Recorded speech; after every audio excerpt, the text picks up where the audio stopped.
My name's Sheila, and I've always dreamed of becoming a pediatrician. After years of hard work, I finally graduated from medical college and landed my first job at a local clinic. Life was good, but something was missing. I wanted more than just a career, I longed for a family of my own. One sunny afternoon, my best friend Jess called me up. "Sheila, I've got someone you need to meet," she said, her voice bubbling with excitement. "His name's Mike, and he's looking for something serious.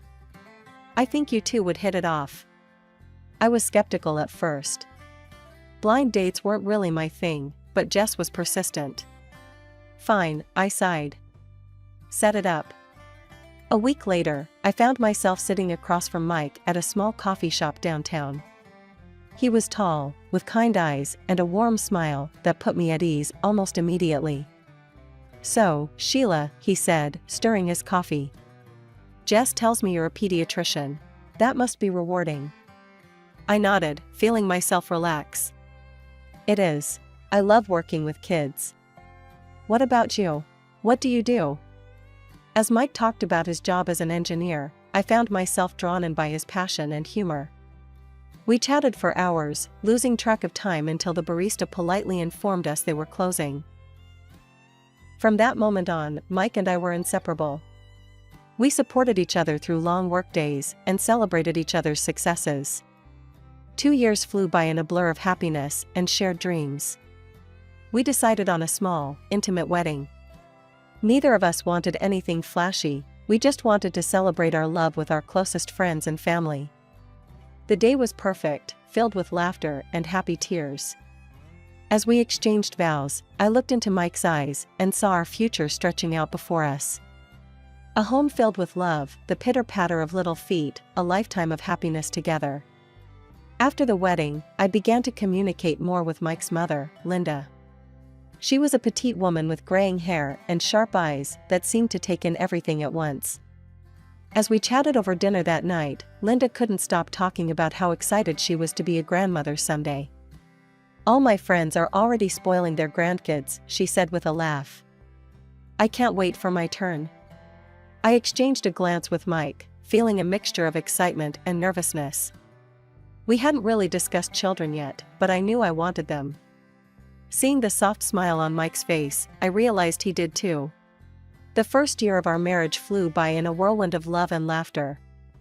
Mike and I settled into a comfortable routine, balancing our careers with our home life.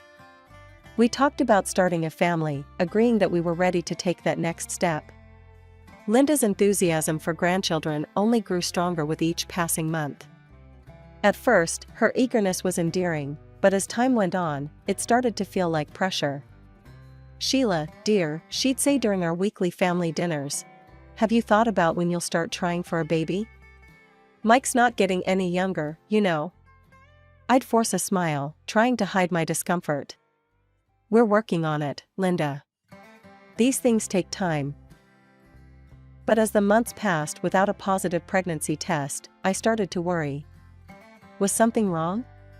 Should we see a doctor? The stress began to take its toll, affecting both my mood and my relationship with Mike. One night, after another dinner filled with Linda's not-so-subtle hints, I broke down in tears. "Hey, what's wrong?" Mike asked, pulling me into his arms. What if I can't get pregnant?" I sobbed. "Your mom will be so disappointed, and you." Mike cut me off, cupping my face in his hands. "Listen to me, Sheila. I love you. If we have kids, great. If we don't, that's okay too. All that matters is that we're together." His words comforted me, but the worry lingered. I decided to see my doctor, just to make sure everything was okay. Dr. Anderson, a kind older woman with salt and pepper hair, ran a series of tests. When the results came back, she called me into her office. "Everything looks normal, Sheila," she said with a reassuring smile. "Sometimes these things just take time. Try to relax and let nature take its course." We decided to stop actively trying and just enjoy our life together. I focused on eating right and living healthily, hoping it would help our chances. As our third wedding anniversary approached, I started to feel different. My breasts were tender, and I felt nauseous in the mornings. Could it be? With shaking hands, I took a pregnancy test. As I waited for the results, I paced our small bathroom, my heart pounding. When the timer on my phone beeped, I looked at the test. 2 pink lines. Positive. When Mike got home from work, I could barely contain my excitement.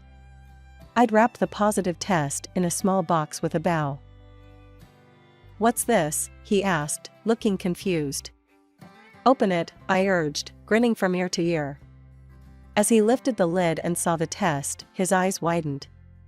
Are we?" I nodded, happy tears spilling down my cheeks. "We're having a baby." That night, as we lay in bed, Mike's hand resting protectively on my stomach, I felt a peace I hadn't known in months. Everything was falling into place. The next day, we called Linda to share the news. Her excited shriek nearly deafened me. "Oh, this is wonderful," she cried. "I'm going to be a grandmother. When are you due? Do you think it's a boy or a girl? Oh, I have so much shopping to do." As Linda rattled on, I exchanged an amused glance with Mike. Our journey to parenthood was just beginning, and despite the challenges we'd faced, I couldn't wait to see what the future held. The weeks following our announcement were a whirlwind of excitement and preparation. Mike and I threw ourselves into getting ready for the baby, transforming our spare room into a nursery. We painted the walls a soft yellow, assembled a crib, and filled drawers with tiny clothes. Linda's enthusiasm knew no bounds.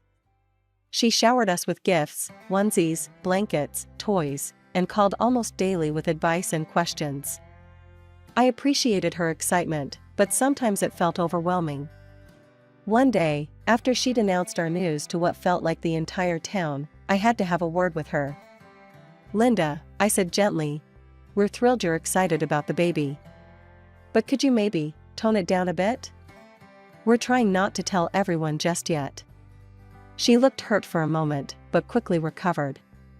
"Of course, dear. I'm just so happy. But I understand." At 24 weeks, I had a routine checkup scheduled. That morning, I woke up feeling a bit off, but I brushed it off as normal pregnancy discomfort. I was examining a toddler with an ear infection when a sharp pain shot through my abdomen. I gasped, steadying myself against the examination table. "Dr. Sheila," my nurse, Jenny, asked, concern evident in her voice. "Are you okay?" I opened my mouth to respond, but another wave of pain hit me. This time, I felt something warm trickling down my legs. I looked down in horror to see blood staining my scrubs. "Jenny," I whispered, my voice shaking, "I need help." The next few moments were a blur. Jenny called for assistance, and suddenly I was surrounded by my colleagues. As they prepped me for surgery, I grabbed her hand. "Save my baby," I pleaded, tears streaming down my face. "Please, save my baby." The last thing I remember before the anesthesia took hold was praying for a miracle. When I woke up, the first thing I noticed was the pain, a dull, throbbing ache in my abdomen. Then I realized something was missing. My bump. My baby. Mike was by my side, his eyes red and puffy from crying. When he saw I was awake, he took my hand, squeezing it gently. "Sheila," he said, his voice breaking. "I'm so sorry. They couldn't save the baby." Dr. Rodriguez came in then, her face grave. "Sheila, I'm so sorry for your loss. We did everything we could, but the placental abruption was too severe. We had to perform a partial hysterectomy to save your life. I'm afraid you won't be able to carry children in the future." Her words hit me like a physical blow. Not only had I lost my baby, but I'd lost any chance of ever carrying another child. I broke down, sobbing uncontrollably as Mike held me, his own tears falling silently. The days following my return home from the hospital were the darkest of my life. The nursery we had lovingly prepared now stood as a painful reminder of our loss. Returning to work was a challenge I wasn't sure I was ready for. How could I care for other people's children when I'd lost my own? But I knew I couldn't hide away forever. My first day back, I barely made it through the door before breaking down. The sympathetic looks from my colleagues, the sound of children in the waiting room, it was all too much. Dr. Thompson, the clinic director, called me into his office. "Sheila," he said gently, "I can't imagine what you're going through. But I want you to know we're here for you. If you need more time or if you'd like to consider a different role for a while, just say the word." His kindness broke through the wall I'd built around my emotions. Through tears, I admitted, "I don't think I can face treating children right now. It's too painful." Dr. Thompson nodded understandingly. "How about working as an administrator for a while? You know the clinic inside out, and it would give you time to heal without the daily reminders." Grateful for the lifeline he'd thrown me, I agreed. The change in roles gave me something to focus on, a way to feel useful without constantly confronting my loss. At home, Mike and I started seeing a grief counselor. Dr. Evans, a calm, compassionate woman, helped us navigate the turbulent waters of our emotions.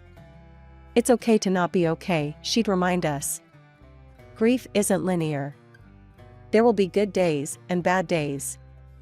The important thing is to face them together." Slowly, painfully, we began to heal. We talked about our lost child, sharing our dreams and sorrows. We cried together, held each other, and gradually found moments of peace amidst the storm of grief. But Linda remained a constant source of tension. She seemed unable or unwilling to understand the depth of our loss or the permanence of our situation. Things came to a head at my birthday dinner. Mike had arranged a small gathering, just close family and friends. It was the first time I'd felt up to socializing since the loss. But it was Linda who started the conversation first. "Sheila, dear," she said, "I've been doing some research. There are all sorts of new fertility treatments these days. I'm sure if we find the right doctor." I cut her off.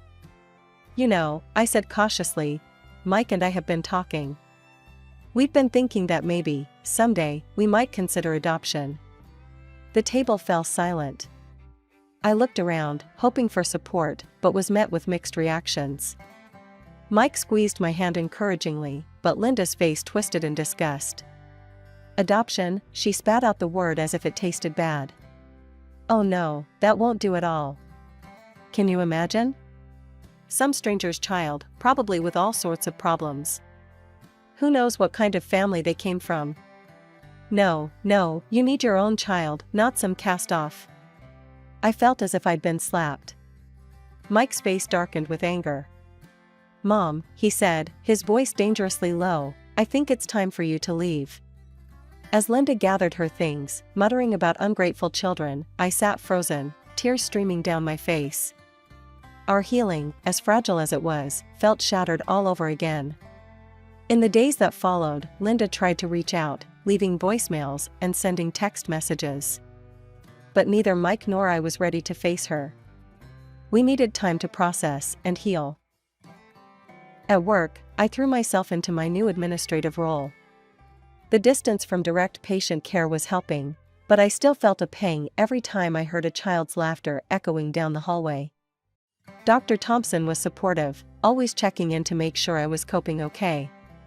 One afternoon, as I was filing some paperwork, I overheard two nurses talking in hushed tones. "Did you hear about Dr. Sheila?" one whispered. "I heard she was drinking during her pregnancy. No wonder she lost the baby." I froze, my heart pounding in my chest. Where had they heard such a horrible lie?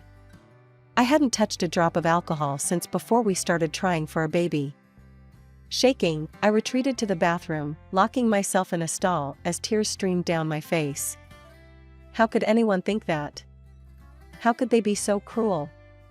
When I got home that evening, I told Mike what I'd overheard. His face turned red with anger. "That's it," he growled, pulling out his phone. "I'm calling my mother. She's the only one who would spread such vicious lies." I listened as Mike confronted Linda, his voice rising with each passing moment. "How dare you?" he shouted. "Do you have any idea what you've done? If you don't stop this right now, we're going to the police. This is slander, Mom." After he hung up, Mike pulled me into a tight embrace. "I'm so sorry, Sheila. I never thought she'd stoop this low." The next day, the rumors at work seemed to have mysteriously dried up. No one mentioned anything about drinking or my lost baby. It seemed Linda had gotten the message. But our relief was short-lived. A few days later, I opened our mailbox to find a postcard. On the front was a picture of a happy family with young children. When I turned it over, my blood ran cold. In bold letters, someone had written, "You will never be a mother." The postcards kept coming, each one more hurtful than the last. Then, one morning, we opened our front door to find a horrifying sight. A doll, smeared with what looked like blood, hung from our porch with a note attached, "This is what you did to your baby." I collapsed, overcome with grief and horror. Mike caught me, his own face a mask of shock and rage. As he helped me inside, a thought struck him. "The neighbors," he said suddenly. "The Johnsons across the street have security cameras. Maybe they caught something." While I sat trembling on the couch, Mike went to talk to our neighbors. He returned an hour later, a grim look on his face and a flash drive in his hand. "You're not going to believe this," he said, plugging the drive into our TV. The grainy footage showed our porch in the early hours of the morning. A figure approached, hung the doll, and quickly retreated. Even in the poor quality video, there was no mistaking who it was. Linda. We stared at the screen in disbelief. How could she do this? How could a mother be so cruel to her own son and daughter-in-law?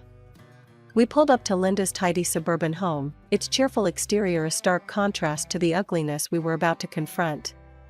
Mike took a deep breath, squeezing my hand before we got out of the car. "Ready?" he asked, his voice tight with tension. I nodded, not trusting myself to speak. We walked up to the front door, and Mike rang the bell. Moments later, Linda appeared, her face lighting up at the sight of us. "Mike. Sheila. What a lovely surprise," she exclaimed, reaching out to hug us. Mike stepped back, his face hard. "We need to talk, Mom. Now." Linda's smile faltered, but she ushered us inside. Once we were seated in her living room, Mike didn't waste any time. "We know what you've been doing," he said, his voice cold. "The postcards, the doll." Linda's face went pale, then flushed with indignation. "I don't know what you're talking about." "Save it, Mom," Mike cut her off. "We have proof." I pulled out the flash drive and handed it to Mike. He plugged it into Linda's TV and played the security footage. We watched in silence as the video showed Linda hanging the blood-smeared doll on our porch. When the video ended, Linda sat in stunned silence, her mouth opening and closing like a fish out of water. "Why?" I finally asked, my voice breaking. "How could you do this to us?" "To me?" Linda's face crumpled, tears filling her eyes. But instead of remorse, I saw only anger and bitterness. "You," she spat, pointing a finger at me. "You're the reason my son doesn't have children. You're damaged goods, and you're keeping him from having a family." Her words hit me like a physical blow. I recoiled, tears springing to my eyes. Mike stood up, his face contorted with rage. "That's enough," he shouted. "Sheila is my wife, and I love her. What happened wasn't her fault. If you can't accept that, if you can't treat her with respect, then you're no longer a part of our lives." As we turned to leave, Linda called out, her voice desperate. "Wait. I'm sorry. I didn't mean. I just wanted grandchildren so badly. Please, don't go." But we didn't look back. We walked out of Linda's house, closing the door on that chapter of our lives. Over the next few weeks, we focused on healing. We continued our sessions with Dr. Evans, working through our grief and the trauma of Linda's actions. Life was just starting to feel normal again when the unexpected happened. An invitation arrived in the mail. Linda was hosting a Thanksgiving dinner and wanted us to attend. She wrote that she wanted to make peace and promised a celebration we'd remember for a lifetime. I was immediately wary. After everything that had happened, it was hard to trust Linda's intentions. I don't know about this, Mike, I said, handing him the invitation. It feels off. Mike read it, his brow furrowed. I know, but she's still my mom, Sheila. Maybe she's genuinely trying to make amends? I could see the hope in his eyes, the love he still held for his mother, despite everything. It tugged at my heart. Okay, I agreed reluctantly. We'll go. But at the first sign of trouble, we leave. Deal? When Thanksgiving arrived, we drove to Linda's house with a mix of hope and apprehension. The house was full of relatives and friends, all chatting and laughing. Linda greeted us warmly, as if the past few months had never happened. But then, halfway through the evening, the doorbell rang. Linda excused herself to answer it, and when she returned, she wasn't alone. With her was a woman I'd only seen in old photos, Mike's ex-fiancée, Jessica. My stomach dropped. Something was very wrong. Linda clinked her glass, calling for everyone's attention. I have an announcement to make, she said, her voice sickly sweet. As you all know, my dear son Mike has been married to Sheila for a few years now. She paused, her eyes finding mine in the crowd. Unfortunately, Sheila is infertile and unable to give Mike the children he deserves. A collective gasp went through the room. I felt as if I'd been punched in the gut. Mike grabbed my hand, his face a mask of shock and anger. Linda continued, gesturing to Jessica. That's why I've invited Jessica here tonight. She and Mike were once engaged, and I think it's time they rekindled that relationship. Jessica can give Mike the family he needs. The room fell silent. I could feel all eyes on me, a mixture of pity and curiosity in their gazes. Mike started to speak, but I beat him to it. Something in me snapped, and all the pain and anger I'd been holding back came pouring out. How dare you, I said, my voice shaking but strong. How dare you trivialize what we've been through? I looked around at the stunned faces of the guests. You want to know the truth? Yes, I lost a baby. We lost a baby. And it nearly destroyed us. I turned to Linda, my anger giving me strength. And you made it so much worse. You sent us cruel postcards, left horrifying gifts on our doorstep. You spread vicious lies about me. Gasps and murmurs rippled through the crowd. Linda's face had gone pale. You don't believe me? I asked the room at large. Fine. See for yourself. I pulled out my phone, queued up the security camera footage, and played it for everyone to see. The room watched in horror as Linda hung the ketchup-smeared doll on our door. The room was thick with tension following my outburst. Just as I thought things couldn't get any more intense, Jessica, Mike's ex-fiancée, stepped forward and cleared her throat. If I may, she began, her voice trembling slightly. I'd like to say something. All eyes turned to her, including Linda's, who looked expectant, as if Jessica was about to save the situation. How wrong she was. First of all, Jessica continued, I want to apologize to Sheila and Mike. I had no idea about any of this. Linda told me that she wanted to talk to me about my parents. If I had known the truth, I never would have come. She took a deep breath before dropping another bombshell. But more than that, I need to set the record straight. Linda, your plan was doomed from the start. I'm engaged to someone else. We're getting married in the spring. Gasps echoed around the room. Linda's face paled even further. But that's not all, Jessica went on. The real reason Mike and I broke up years ago was because I never wanted children. In fact, I had surgery to ensure I couldn't have them. Mike found out, and that's why we ended our relationship. The irony of the situation wasn't lost on anyone. Linda had tried to replace me with a woman who couldn't, and didn't want to, have children either. One by one, people began gathering their coats and bags. The party was clearly over. Linda stood in the middle of her living room, looking bewildered as her carefully orchestrated Thanksgiving fell apart around her. Wait, she called out weakly. Where is everyone going? The turkey. But no one was listening. The last guest slipped out the door, leaving just the four of us, Mike, me, Jessica, and Linda. Jessica turned to us. I should go too. Again, I'm so sorry for everything. With that, she quickly made her exit. Mike took a step towards his mother, his face a storm of emotions. Mom, he said, his voice low and controlled, what you've done here tonight is unforgivable. I don't want to hear your excuses. You're no longer my mother. I don't want to see you or speak to you ever again. As we stepped out into the cool night air, I heard Linda's anguished cries behind us.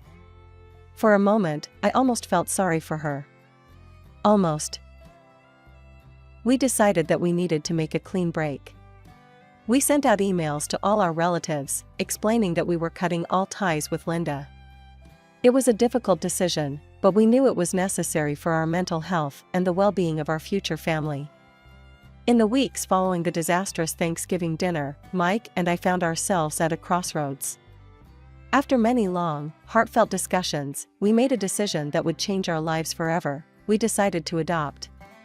The process was lengthy and, at times, overwhelming. We filled out countless forms, underwent home studies, and attended parenting classes. But with each step, we felt more certain that this was the right path for us.